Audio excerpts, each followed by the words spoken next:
दर्शक बंधु पाणीपाग को नहीं आसी जाइए नुआ अपडेट आसतु जाना कौन रही संपूर्ण खबर ता पूर्व चैनल टी सब्सक्राइब कर पाखर आसुवा बेल चिन्ह टी दबाई देवा अनुरोध। जारी है रेड वार्निंग 2 दिन एसबू जिले में प्रबल अति प्रबल वर्षा पश्चिमबंग उपकूल में सृष्टि होता लघुचाप अवपात परिणत होती वर्तमान बारिपदा ठारू 190 किमी दूर में केन्द्रभूत होती।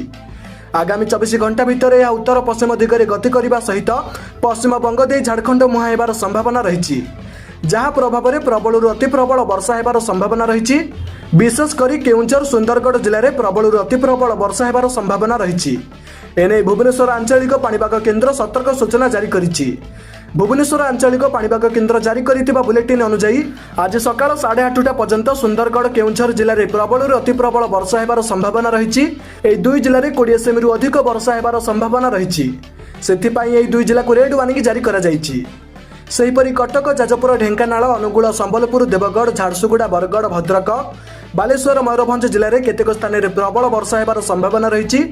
ए सबु जिले में 12 ରୁ 20 सेमी पर्यंत वर्षा हो पारे सेथिपाई ऑरेंज वार्निंग जारी करा जाइछि। बलांगीर सोनपुर बौद्ध नयागढ़ खोर्धा पुरी जगतसिंहपुर केन्द्रापड़ा जिले में मध्यम धरणर वर्षा होबार आशंका रही। ए सबु जिले में 7 ରୁ 11 सेमी पर्यंत वर्षा हो पारे सेथिपाई येलो वार्निंग जारी करा जाइछि। एसहित वज्रपात होबार संभावना रही।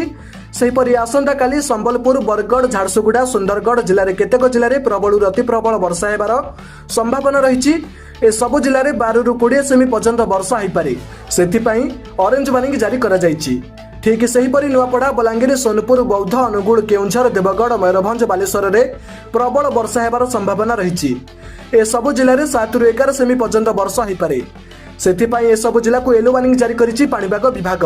तेबे एभली पाणीपागर गुरुत्वपूर्ण खबर आपण प्रत्येक दिन देखिबाकू चाहुथिले एबे ही आम चैनल टी सब्सक्राइब करी पाखर आसुथुबा बेल चिन्ह टी दबाई रखिबे।